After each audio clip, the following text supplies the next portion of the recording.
Praise Lord. परमेश्वर के नाम की स्तुति हो। एक बार फिर से परमेश्वर का कोटि कोटि धन्यवाद। आज हम परमेश्वर के वचन से हम देखेंगे कि कैसे हम परमेश्वर की आवाज़ को सुन सकते हैं। क्या आप भी परमेश्वर की आवाज़ को सुनना चाहते हैं? आपके जीवन में आप परमेश्वर की आवाज़ को सुनना चाहते हैं? आपके जीवन में आप परमेश्वर को महसूस करना चाहते हैं? आज हम 6 बातें देखेंगे परमेश्वर के वचन के द्वारा कि कैसे इन 6 बातों के द्वारा हम परमेश्वर की आवाज़ को सुन पाते हैं। मेरे प्यारों, परमेश्वर के पवित्र कलाम में जब हम पढ़ते हैं कि जिस प्रकार परमेश्वर के दास मूसा ने परमेश्वर की आवाज़ को सुना, जिस प्रकार परमेश्वर के दास सामुएल ने परमेश्वर की आवाज़ को सुना, उसी प्रकार प्रभु यीशु मसीह ने भी पिता परमेश्वर की आवाज़ को सुना। तो बाइबल में जब हम पढ़ते हैं, जैसे इन लोगों ने और प्रभु यीशु मसीह ने परमेश्वर की आवाज़ को सुना और परमेश्वर ने उनके जीवन में काम किया और प्रभु यीशु मसीह को परमेश्वर की ओर से अगुवाई मिला। जिस कार्य को वो करने के लिए संसार में आया था, उस कार्य को करने के लिए परमेश्वर ने अगुवाई किया या प्रेरणा दिया। जैसे बाइबल में जब हम पढ़ते हैं, जैसे प्रभु के दास मूसा ने परमेश्वर की आवाज़ को सुना तो परमेश्वर ने उसको इज़राइलियों के लिए अगवा बनाया। सामुएल ने परमेश्वर की आवाज़ को सुना। वैसे के वैसे आप भी चाहते हैं कि प्रभु परमेश्वर, मैं भी आपकी आवाज़ को सुनना चाहता हूँ। लेकिन जब हम देखते हैं आपके जीवन में शोर है, उनके बीच में आप कैसे परमेश्वर की आवाज़ को सुन सकते हैं? मसीह में मेरे प्रिय भाई बहनों, आप संसार में रहते हैं, मैं भी संसार में रहता हूँ, लेकिन हमारे चारों तरफ अनेक प्रकार के शोर है, अनेक प्रकार के, लेकिन उनके बीच में भी हमें परमेश्वर की आवाज़ को सुनना चाहिए। क्या आप परमेश्वर की आवाज़ को सुनना चाहते हैं?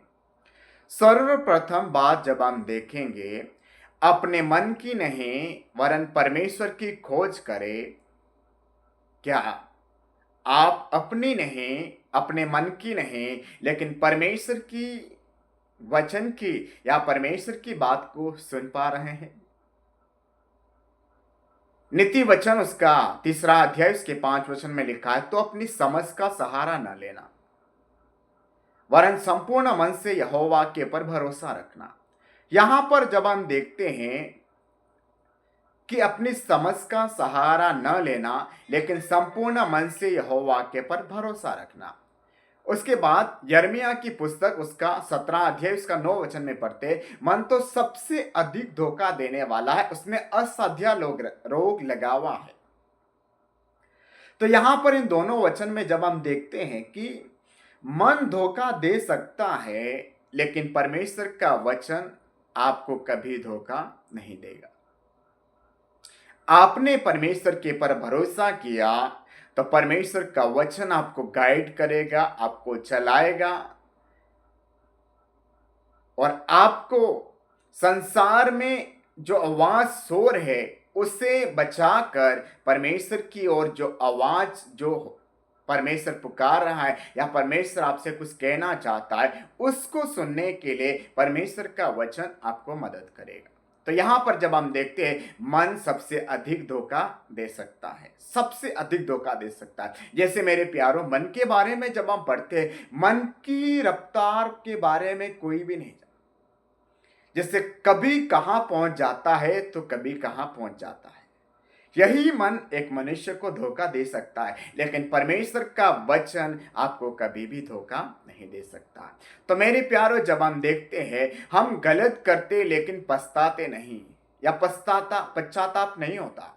मेरे प्यारों, परमेश्वर के वचन में जब हम पढ़ते हैं, एक व्यक्ति गलत करके या गलती हो जाती लेकिन भूल जाता है, लेकिन परमेश्वर की आवाज़ जो सुनता है वो परमेश्वर का वचन उसे एहसास दिलाता है कि तूने गलत किया, तूने पाप किया है। तो पाप को अंगीकार करके परमेश्वर का वचन आपको प्रेरणा दे सकता है। तो यहाँ पर जब हम देखते हैं कि हमें परमेश्वर की आवाज़ को सुनना है, तो हमें परमेश्वर के सम्मुख में हमारे मन की ना सुनना और परमेश्वर की वचन की सुनना है।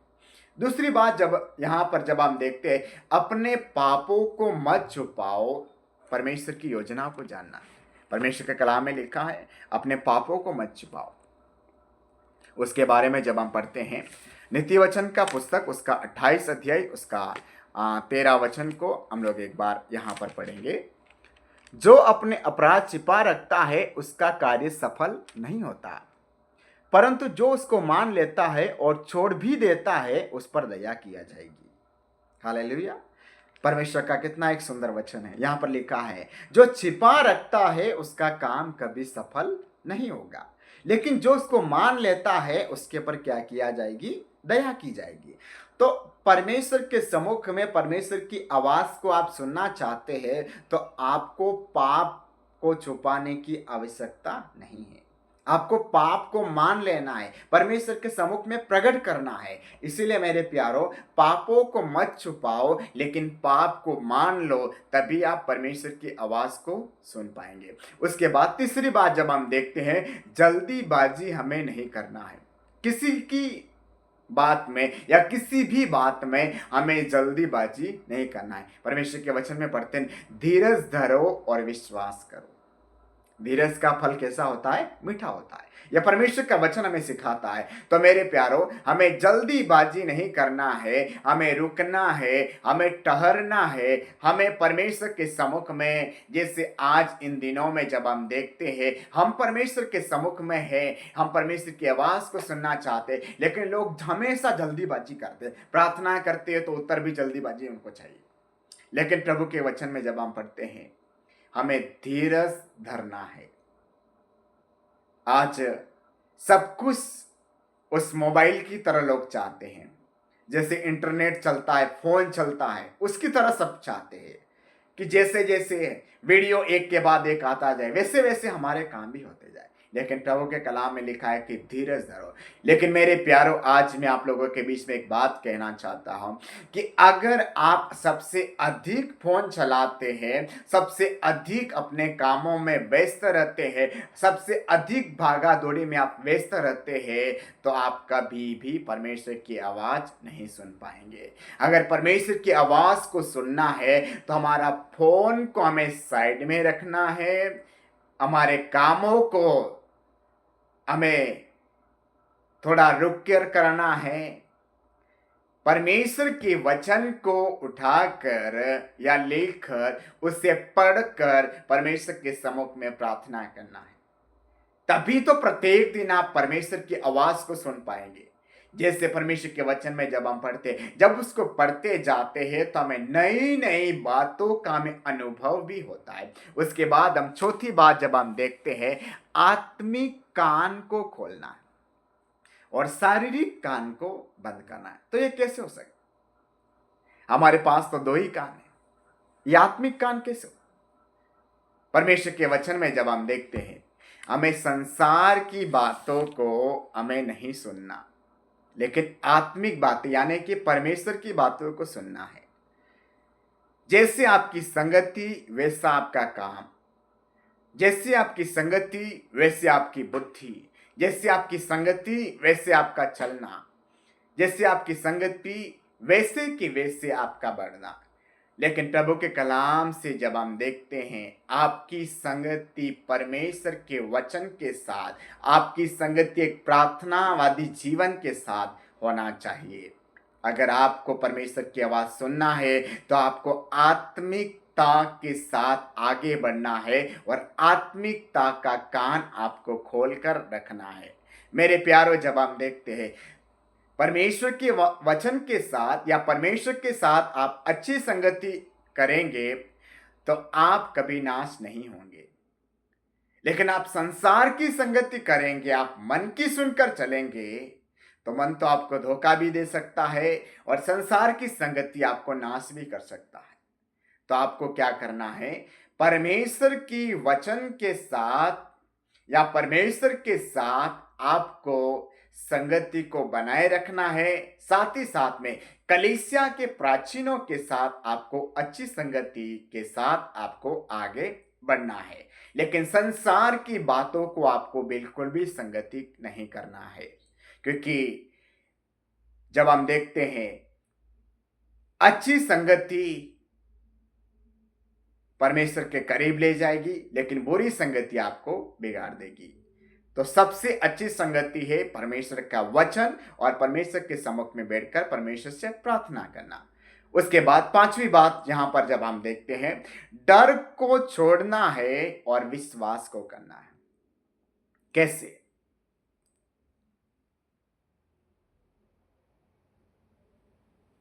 जब कई लोग के बारे में हमने सुना है कि प्रार्थना करते हैं और उन्हीं समय में थोड़ी सी आवाज भी आता है तो उनको शक हो जाता, क्या हो गया, वो सही ढंग से प्रेयर नहीं कर पाते। लेकिन इस भय को हमारे अंदर से हमें दूर करना है। आपको प्रार्थना में भी परमेश्वर की आवाज को सुनना है और अपने अंदर को होने वाला लगने वाला उस डर को आपको बाहर निकालना है।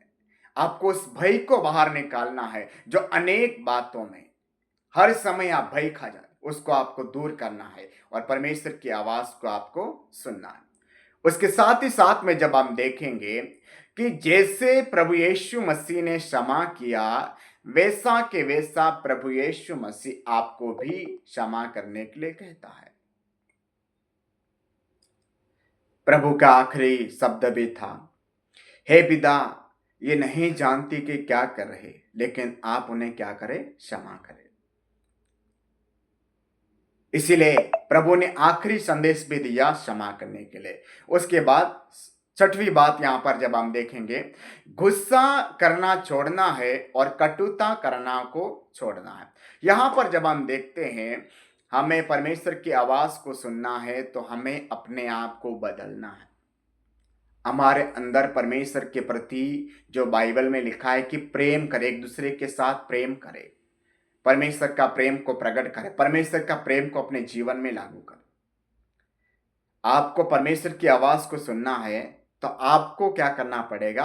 अपने अंदर को जो पुराना स्वभाव में जो गुस्सा था उसको धीरे धीरे करके आपको खत्म करना है। इसको खत्म किस तरीके से आप कर सकते हैं? परमेश्वर के वचन को पढ़ने से। परमेश्वर के वचन को पढ़ने के द्वारा परमेश्वर आपके अंदर प्रेम को उत्पन्न करेगी, लगाव को उत्पन्न करेगा। जैसे परमेश्वर की बातें आप लगातार पढ़ते जाएंगे तो आपको प्रेम के बारे में पता चलेगा और आप कहेंगे वास्तव में परमेश्वर ने हमसे कितना प्रेम किया है। तो आपके अंदर का जो गुस्सा है वो धीरे धीरे करके कम होता जाएगा और एक दिन आप बिल्कुल भी गुस्सा नहीं करेंगे। परमेश्वर का वचन हमेशा प्रेम करने के बारे में, प्रेम से रहने के विषय में परमेश्वर का वचन हमें सिखाता है। इसीलिए परमेश्वर के सम्मुख में आगे बढ़ना है, परमेश्वर की आवाज को सुनना है तो हमें प्रभु से कहना है, प्रभु से प्रार्थना करना है कि प्रभु मैं आपकी आवाज को सुनना चाहता हूं। परमेश्वर के सम्मुख में इन बातों से परमेश्वर आशीष दे। God bless you.